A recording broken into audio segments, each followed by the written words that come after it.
representante nacional por la Revolución Ciudadana. Las semanas pasadas escribí un par de editoriales que eran bastante críticos con esta ley de emprendimiento e innovación.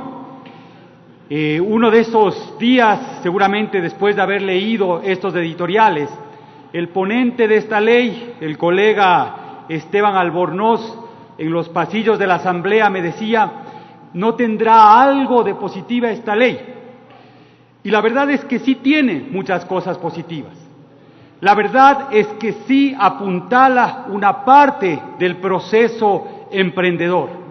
Sin embargo, es apenas un primer capítulo de los tantos que se necesitan para realmente consolidar el emprendimiento o lo que se conoce como empresarialidad en el país.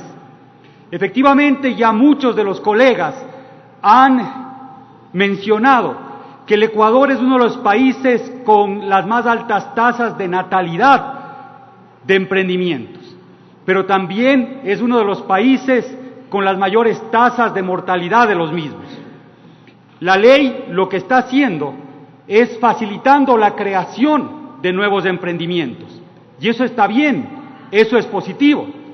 Sin embargo, en la medida que está fomentando la creación de nuevos emprendimientos, no está garantizando su crecimiento, su desarrollo, su consolidación. Es como si nosotros quisiéramos que nazca un niño desnutrido a un entorno carente de alimento. Lo más probable es que ese niño termine también muriendo. Y una de las cosas que se esgrime como fundamental para el desarrollo y el crecimiento de los emprendimientos es el crédito.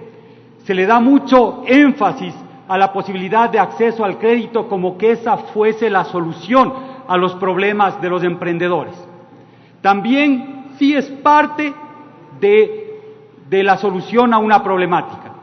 Sin embargo, recordemos cuántas veces el que se conocía como Banco Nacional de Fomento tuvo que condonar capital e intereses a emprendedores porque simplemente no lograban tener rentabilidad en sus emprendimientos.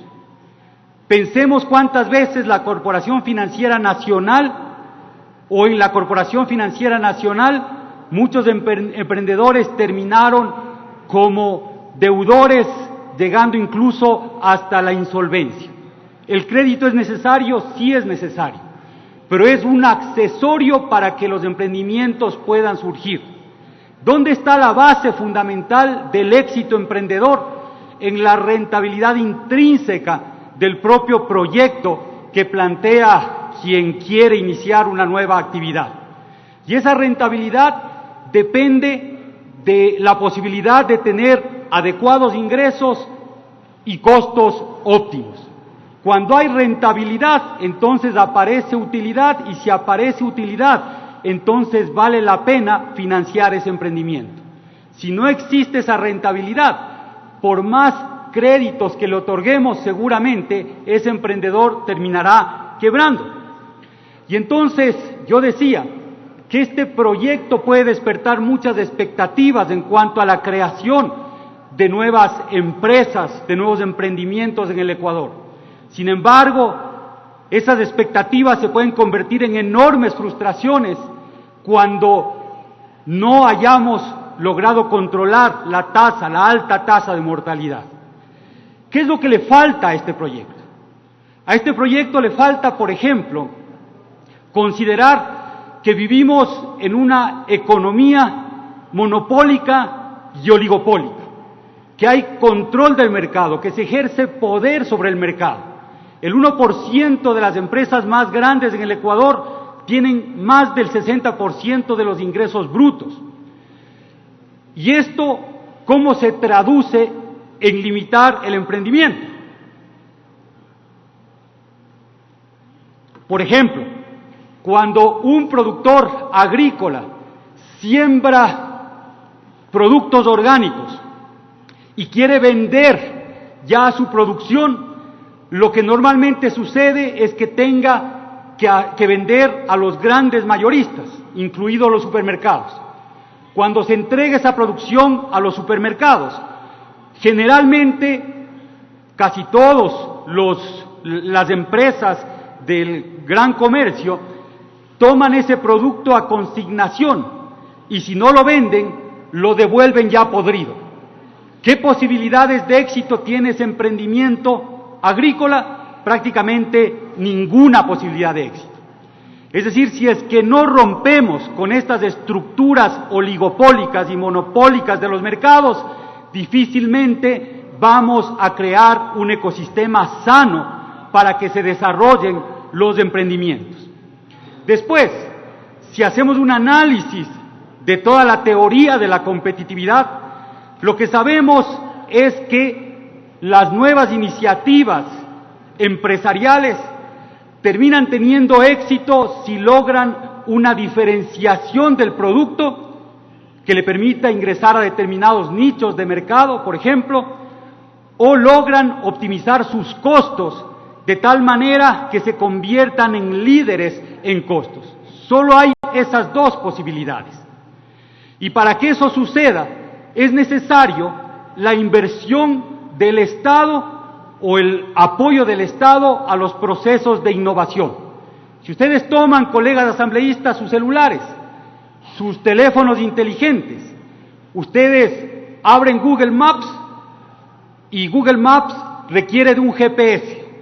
¿Ese GPS fue una innovación gestada por la empresa privada? No, fue una innovación que se hizo gracias a la inversión del Estado, a la inversión pública tan denostada del Estado.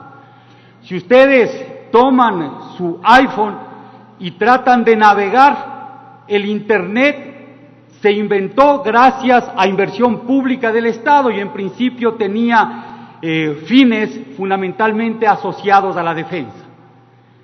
Si ustedes revisan los algoritmos de Google y ven la historia de Google, se van a dar cuenta que detrás de eso hubo también inversión del Estado.